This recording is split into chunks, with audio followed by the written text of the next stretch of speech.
The SJ Child Show is back for its 13th season. Join Sarah Bradford and the SJ Child Show team as they explore the world of autism and share stories of hope and inspiration. This season, we're excited to bring you more autism summits featuring experts and advocates from around the world. Go to sjchild.org to donate and to get more information. Congratulations on 2024's 20,000 downloads and 300 episodes.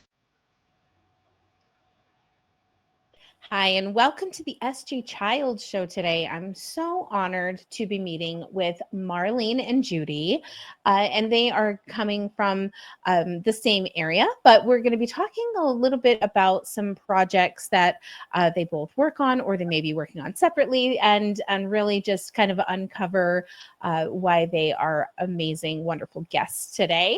So without further ado, let's have an introduction. I have met with Marlene, and we've been able to talk and get to know one another.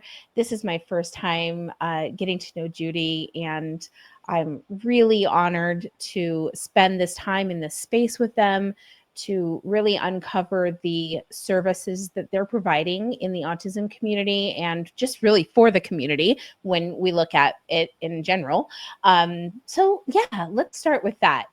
Marlene, please give us an introduction and let us know a little bit about yourself.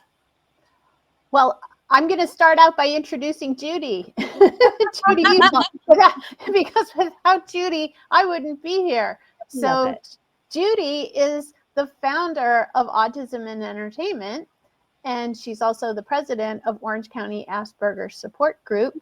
And I am privileged to work with Judi on both of those endeavors. And I live in Los Angeles. Judy's in Orange County, so we're neighbors by about 50 to 75 miles of a buffer in between.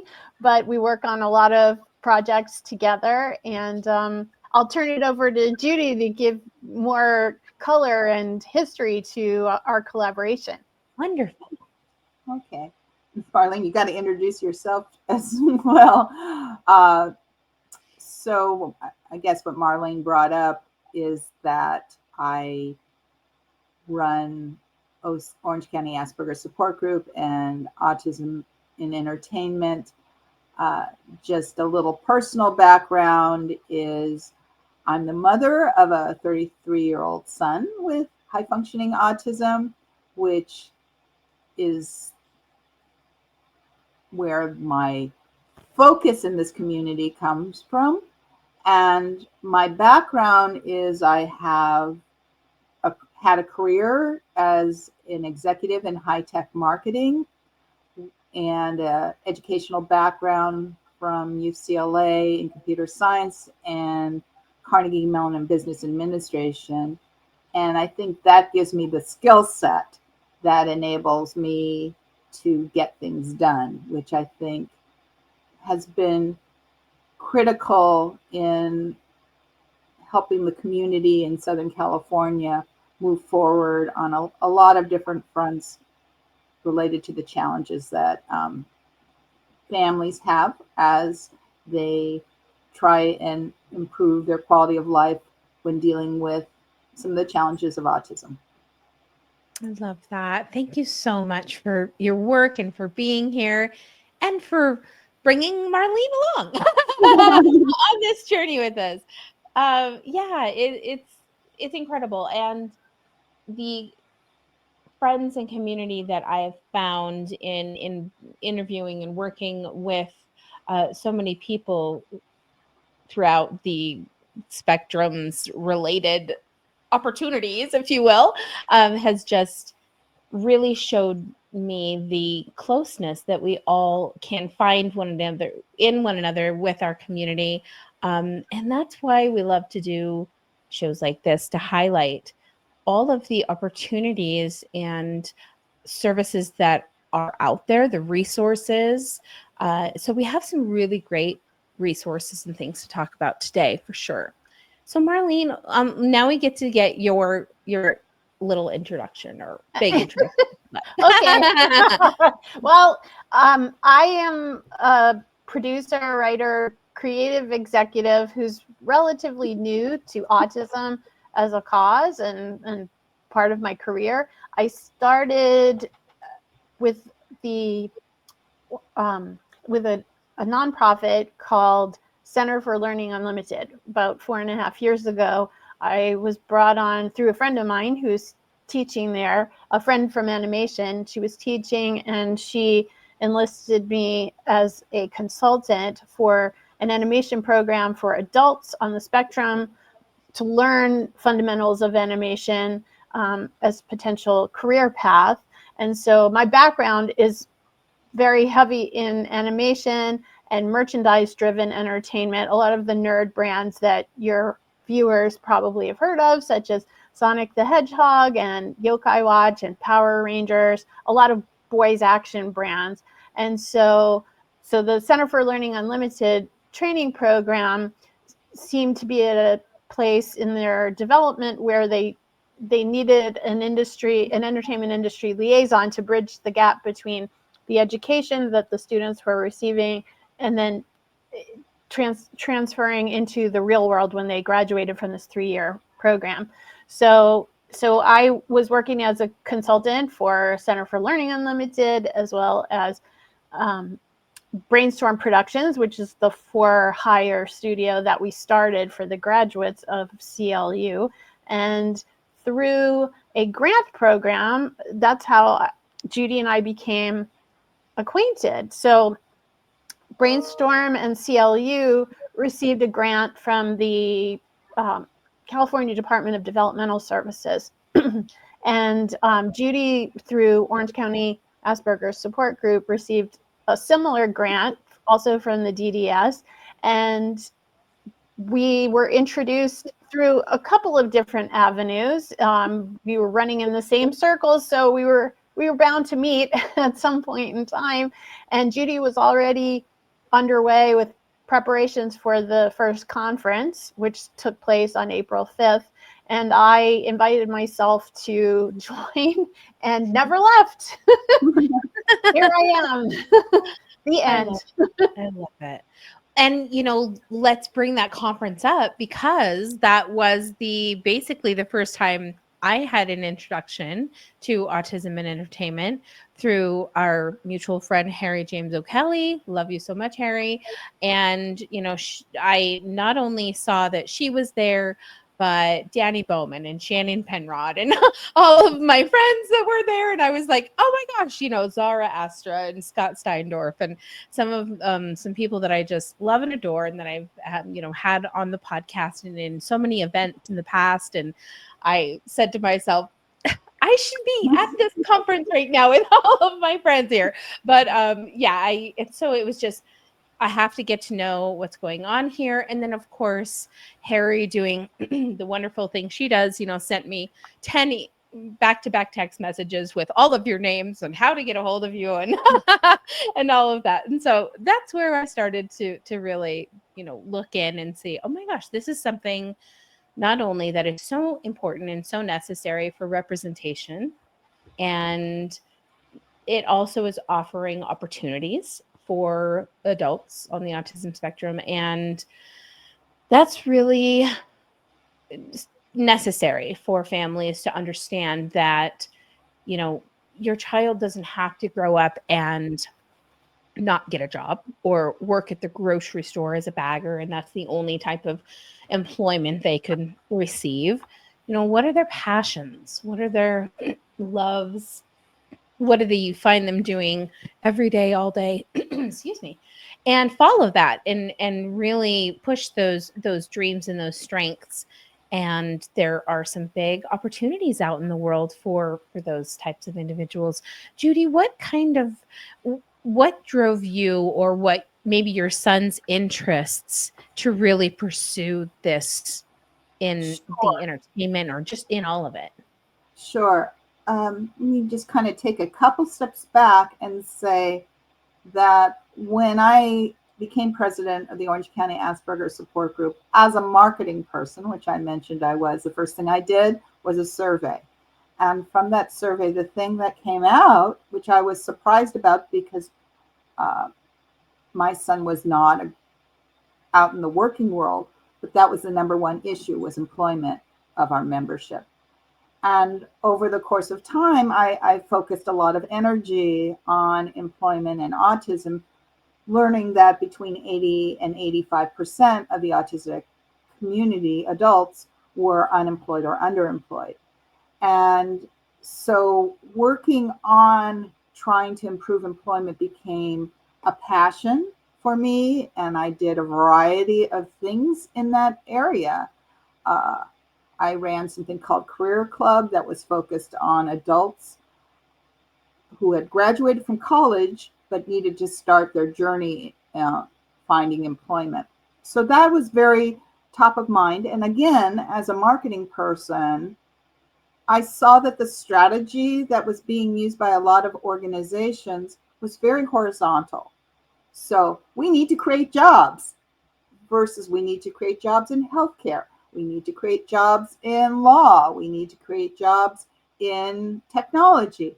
And so I thought I was seeing success for the higher functioning autistic community in, which I know can be a sensitive term, but in the technology space.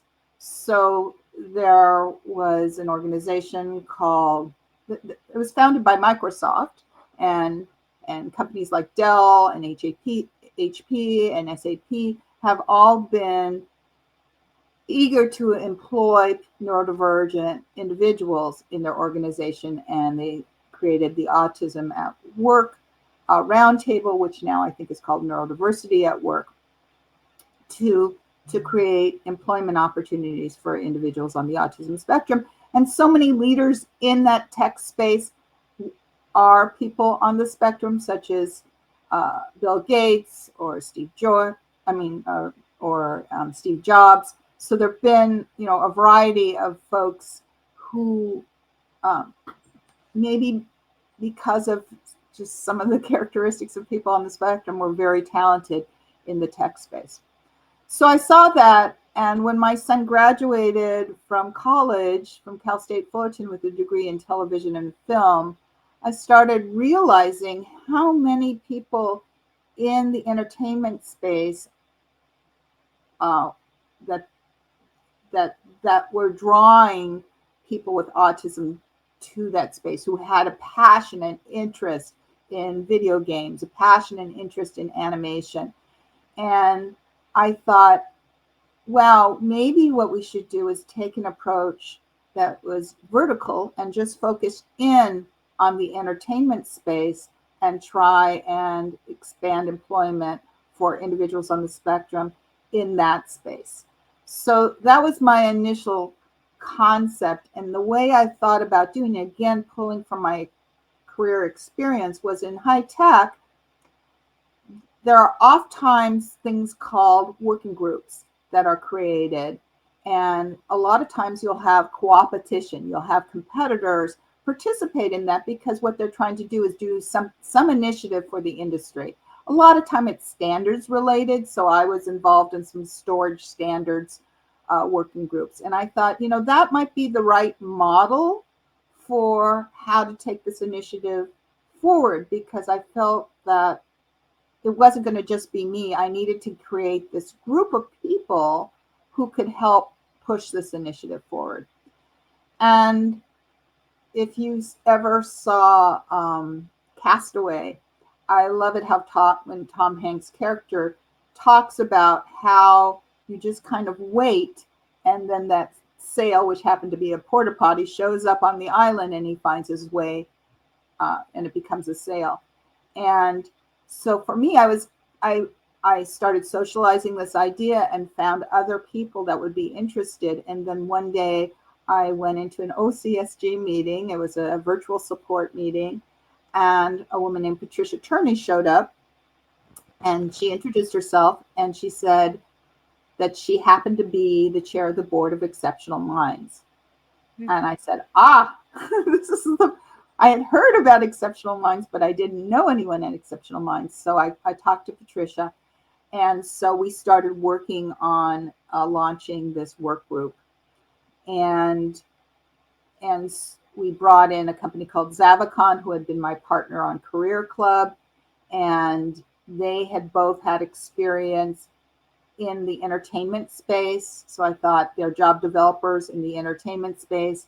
And there were people I met at D&D game, Dungeons and Dragons games, and different people who I brought in and said, hey, you want to help us try and make something happen.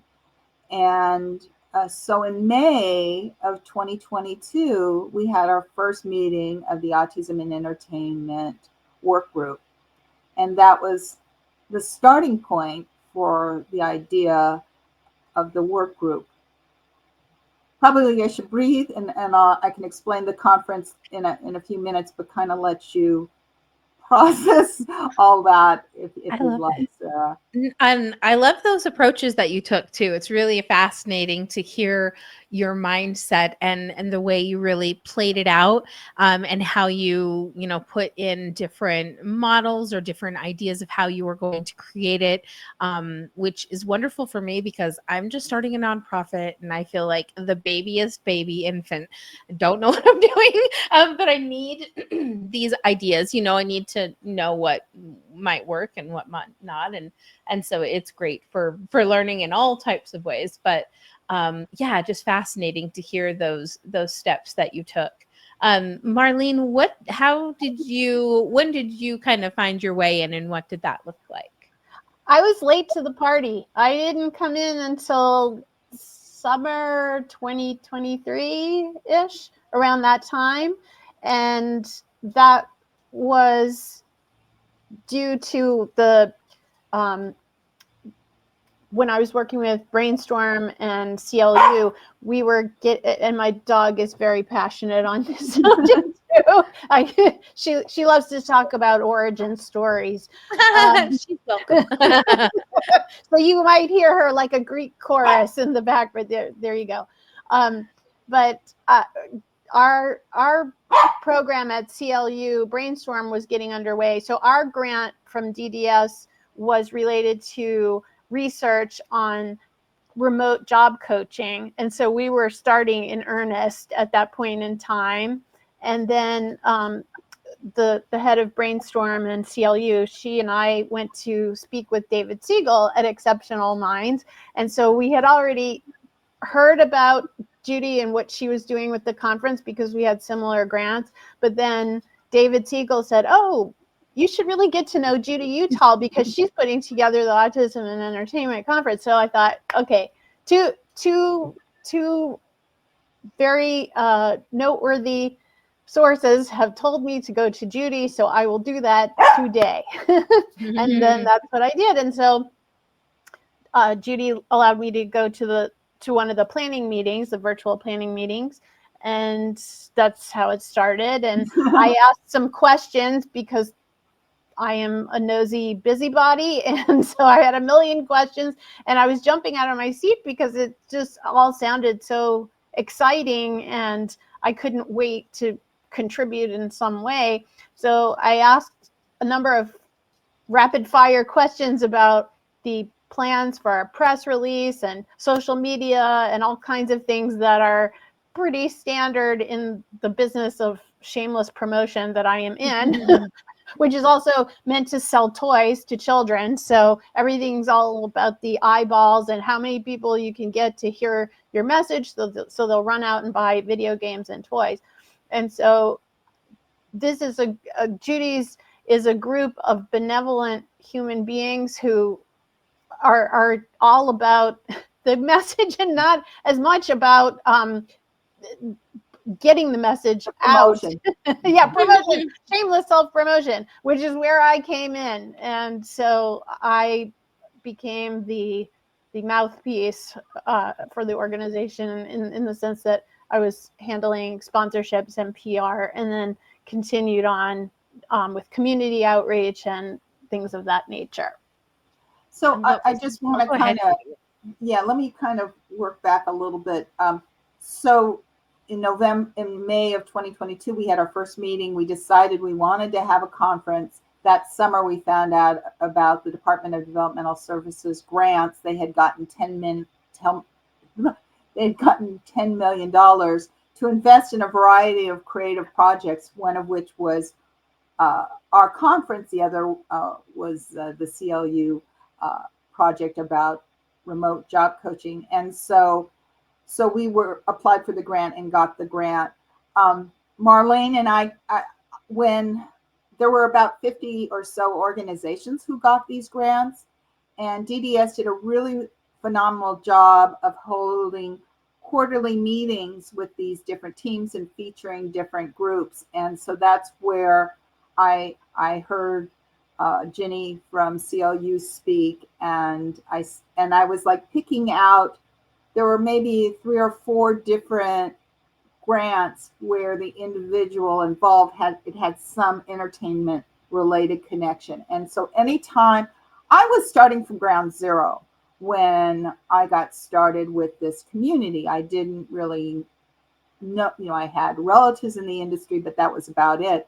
And so there were just these breadcrumbs that kept on dropping, and I would just follow them. And so whether that was reaching out to CLU and Ginny, or when Marlene showed up, it was another gift, because I knew that I'm a marketing person. I knew we needed to do PR, but I didn't know who was going to do it. And I had budgets set aside to do it. And then Marlene shows up and I said, okay, this is the person that's going to be doing this. And she had, when we started, we didn't know who was going to come to the conference. We were putting on a conference for 400 people, but we didn't know who was going to be there, who was going to speak, who was going to do anything.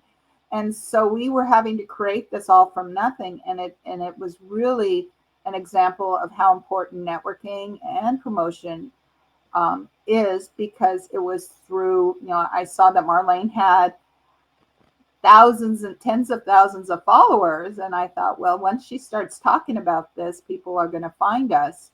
And we now have a database of over 1,600 people. And we were turning people away for the conference because we didn't have enough space. And so it was through those efforts that we were able to get speakers and we ended up finding a dozen of what we call educational partners, companies like Exceptional Minds or like CLU, Brainstorm Productions, who are focused on this community and providing training to them. So it's interesting to see. I'm going to say one more thing. We had over 60 speakers at our conference, because anytime we brought this up, our panels were overflowing. And Marlene, who was the sage in this industry, said, oh, don't worry about that. People don't show up the day of. We did have one person who didn't show up of those 60 plus, but he ended up connecting in remotely. So because there was bad weather that day. So anyway, that showed you the level of passion and importance that people felt about this particular topic. It was great to be wrong about that, Judi. I never enjoyed being wrong so much. That was awesome. Well, that was my question, was how, what was the general consensus, the feel, what did people say about the conference, and how did it go? Yeah, so it was amazing. First, I should say it was a beautiful venue. We did it at the Skirball Cultural Center, which is this gorgeous venue, and we had huge exhibit space, but it was a beautiful setting. And we ended up with over 400 people attending. We had planned for 300 originally, but we were managed to stretch our budget. But it was just an amazingly lovely day. We had keynote speaker. Our first keynote speaker was Jorge Gutierrez, who is a well-known animator who happens to have autism, and he gave the most inspiring speech.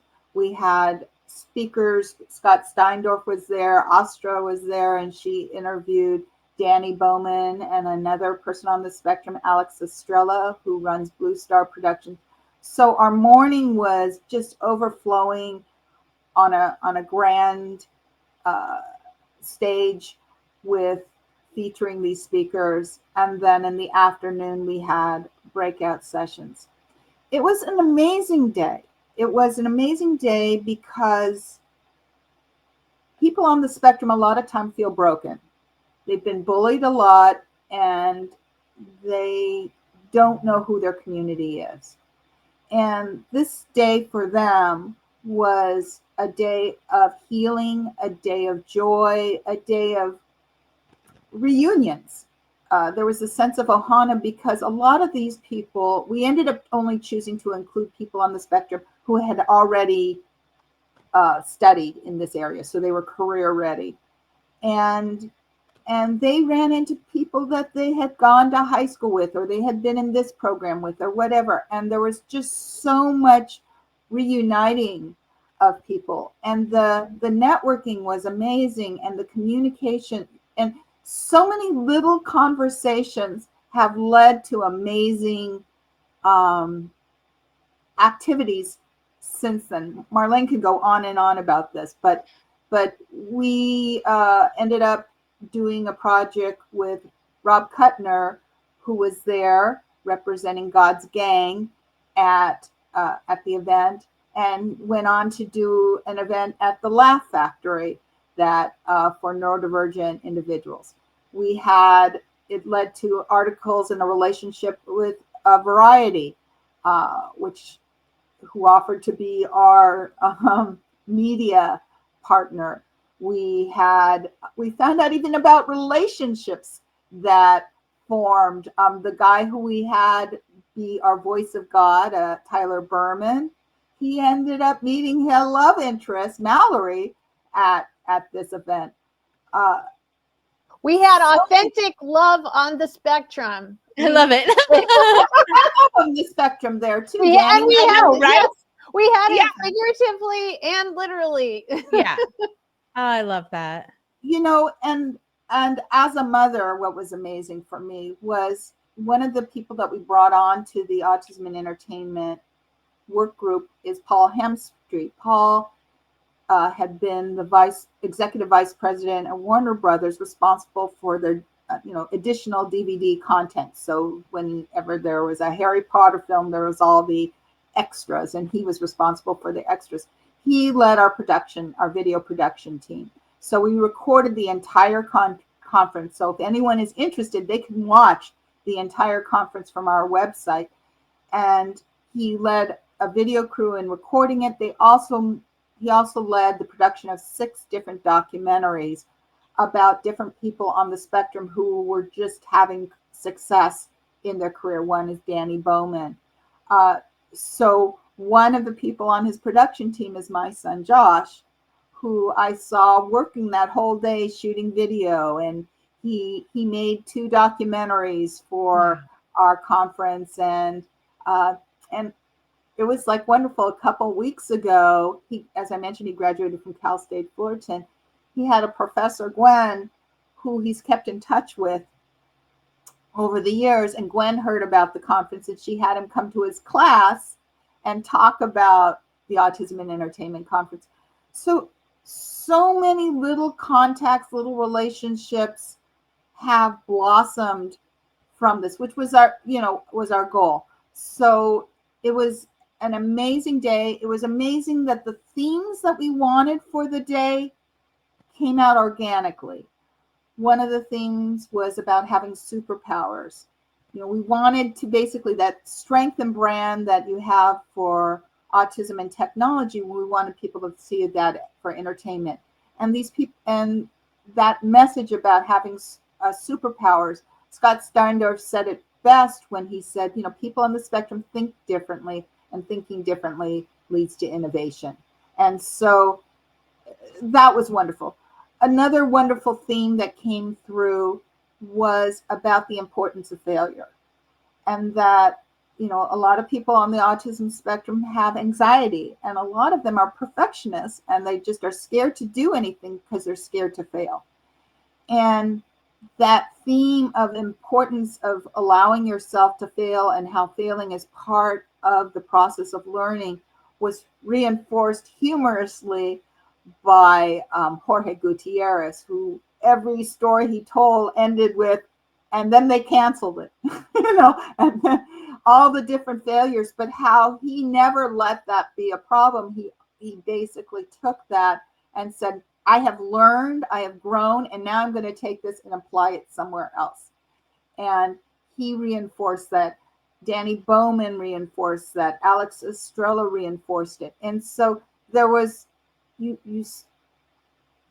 felt that message of don't allow fear of failure to be a barrier to success. So it was just amazing to me how these themes just became interwoven throughout the day and reinforced this really positive day.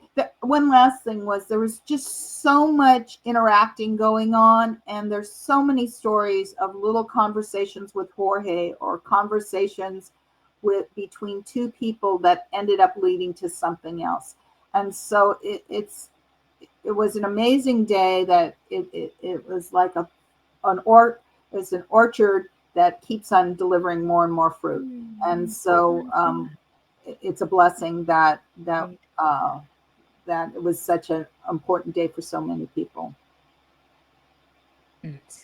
Excuse me. Yeah, I can completely agree and understand, only because I didn't tell you this earlier, but I've also had virtual events. I started, my first one was in 2022, called the 1 in 44 tour.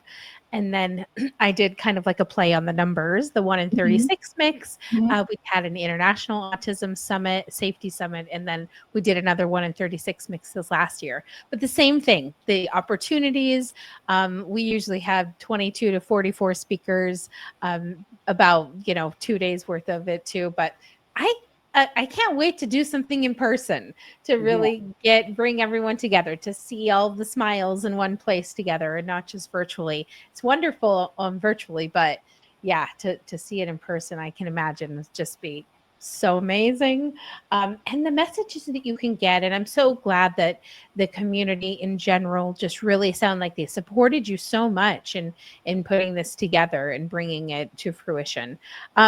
Let's talk a little bit before we run out of time, some of the other programs and things that you're working on right now. Sure. So I should mention that the beginning of my journey, not counting being a mother, but when my son was 18, he did a program called Peers, which is a UCLA-based social skills program. And during that, they encouraged you to join clubs. And I had the idea of, because at the time I was starting a Toastmasters group at my company, about wouldn't Toastmasters be the right club for somebody on the autism spectrum to join? And so it's been my life's work for the last dozen or so years. I have been working with Autism and Toastmasters. I run a monthly Gavel club where there are 20 or so participants who give speeches and have had personal growth. And while I was running this conference, I was also working on a government grant not a government grant, a grant from the Organization for Autism Research for a couple faculty members, Sasha Zedek and Yasmin Valerian, who were doing a study on the effectiveness of Toastmasters for individuals on the spectrum. And so I'm really excited. I ran 2 workshops for them to measure them before and after. They interviewed a number of people on the spectrum, including Tom Island, who had done Toastmasters and were dealing with autism and the benefits they saw. And so what's going to be great is in the next year or so, there'll be several articles that'll be published about the benefits of Toastmasters for individuals on the spectrum. And it's such an accessible way of improving your communication skills, of meeting people, socializing, that I'm really excited about that. So that's one area of focus that I continue to do as part of the Orange County Asperger support group. I mentioned that my involvement has led to being involved in employment-related initiatives. When I did retire from my career, I joined a group called the Orange County Local Partnership Agreement, which is an organization in Orange County that includes schools, so it includes high schools, includes colleges, it includes Department of Rehab, Regional Center, which in California is an organization that supports individuals with disabilities. So it has this footprint of and nonprofits and a variety of organizations. And so I have been running a group focused on benefits. So it's a benefits planning group. And one of the things that I heard throughout the years, and my son receives SSDI, is that people were afraid of losing their benefits if they worked. And so what was happening is a lot of these people there's hundreds of thousands of people working on trying to help people with disabilities find employment. And one of the problems they have is that the person isn't eager to find an employment, or their parent is concerned about them working because their hard-fought safety net, which is bringing in, maybe $900 a month, they could risk losing that and losing their health insurance if they made too much money or if they didn't manage this appropriately.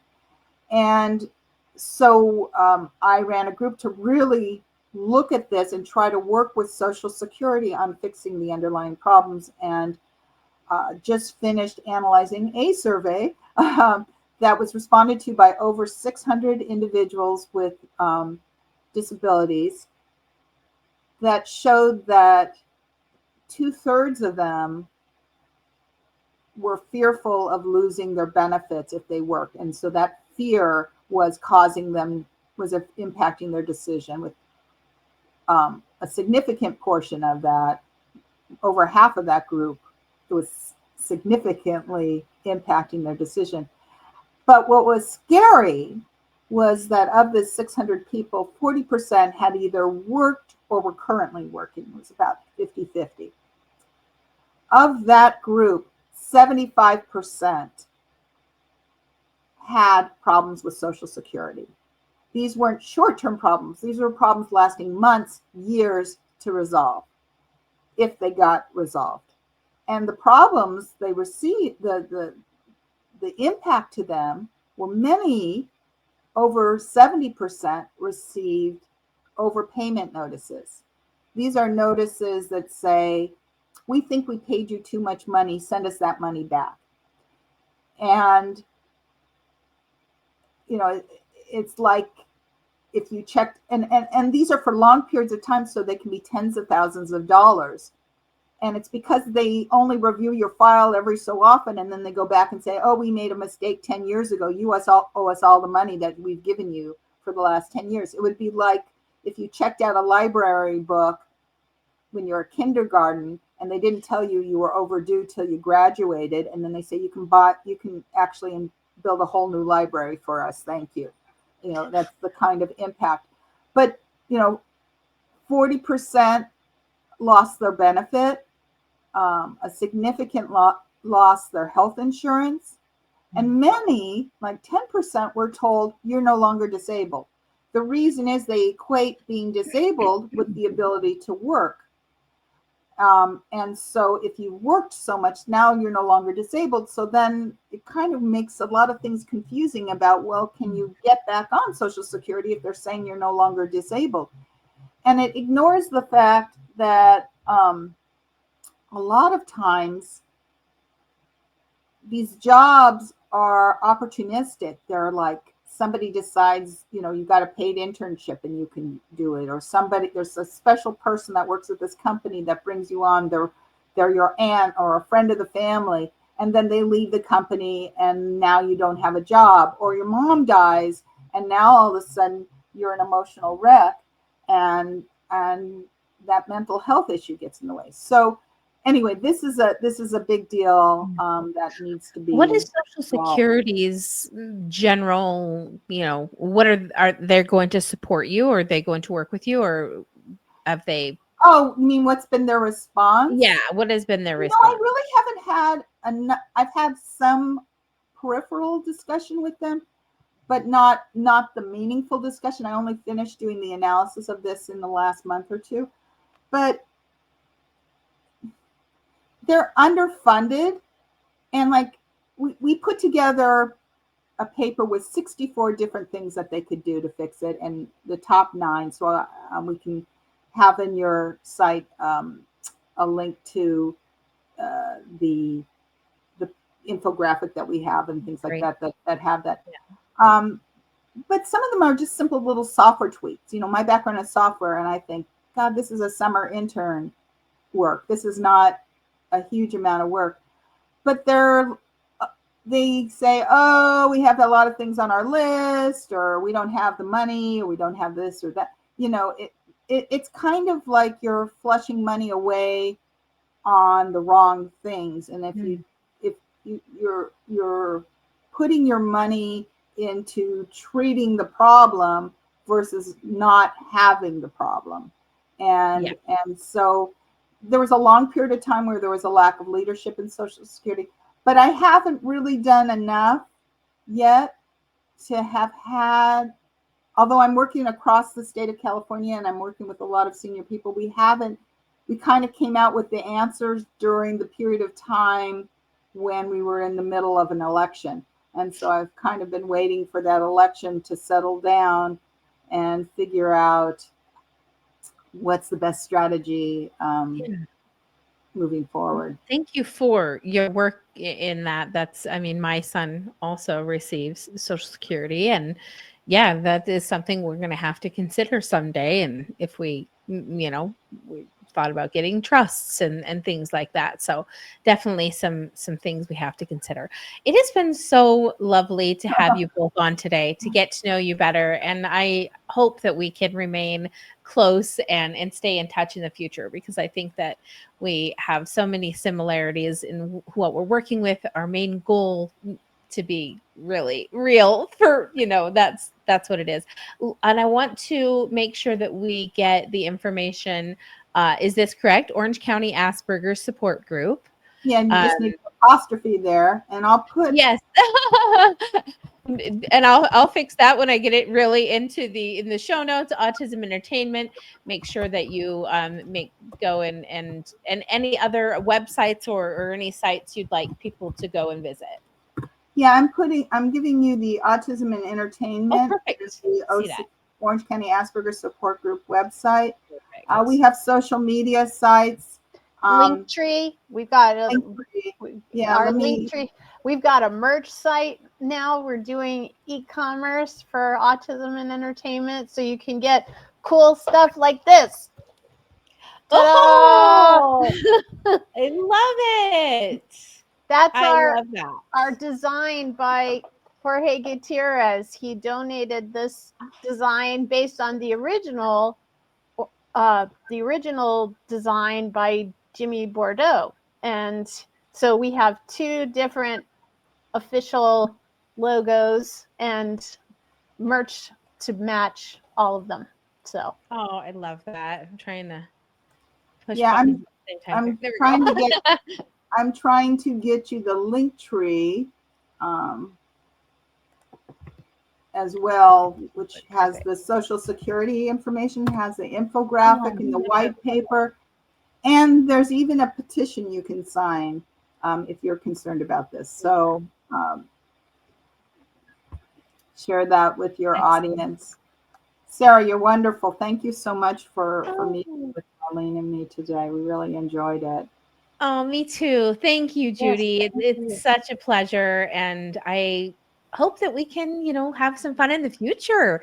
And please know that there's an open invitation for my next event, which will be in April, for you guys to be a part of it, as whatever that may be. I would love to have you be a part of it. Of course, I'm waiting for the new numbers to come out from the CDC before I make my exciting what the name of the show is going to be. When are those supposed to come out again, Sarah? Do you know? 2025, just right around the corner. Wow. That'll be interesting to see, which we know that won't possibly be totally correct because there's so many that are just undiagnosed. Well, and you know, the problem, I did some analysis of this one time, and the data that they report is basically 4 years old when they report it. So it's already old when they report it. And it's based on people being diagnosed by age 8. Yeah. So you're already missing out on all the late diagnosed people. So you just know that it really is underrepresenting, because my guess is half, you know, that at least another third of people get diagnosed after the age of 8. So you just know this number that you're going to be sharing, or that they will be sharing, is going to be really underrepresenting the true impact of autism. Yeah. Yeah, 100%. I think that's part of the reason we do it, is to really show that even though this is what, you know, it may be telling you, you have to look deeper to see the truth and really but being a part of the community, and I have heard this in the last month a few times, is like the lost secret, you know, beautiful place of Atlantis or something, that is just like this amazing place that is unknown for so many people around the world. But we're trying to really bring it forth so that people can join us and have these amazing opportunities and go to our amazing events, so that you can create these relationships and really just happiness and success for you in the future. So thank you so much for being here. It's such a pleasure. Thank you, Sarah. And I really can't wait to stay in touch, and make sure you guys let me know when you have things coming up in the future, so that we can be doing some cross promoting for each other for sure. We will. Thank you so much, Sarah. Thank you. See you later, Marlene. Bye. Bye, Judi. Bye, Sarah. Thank you.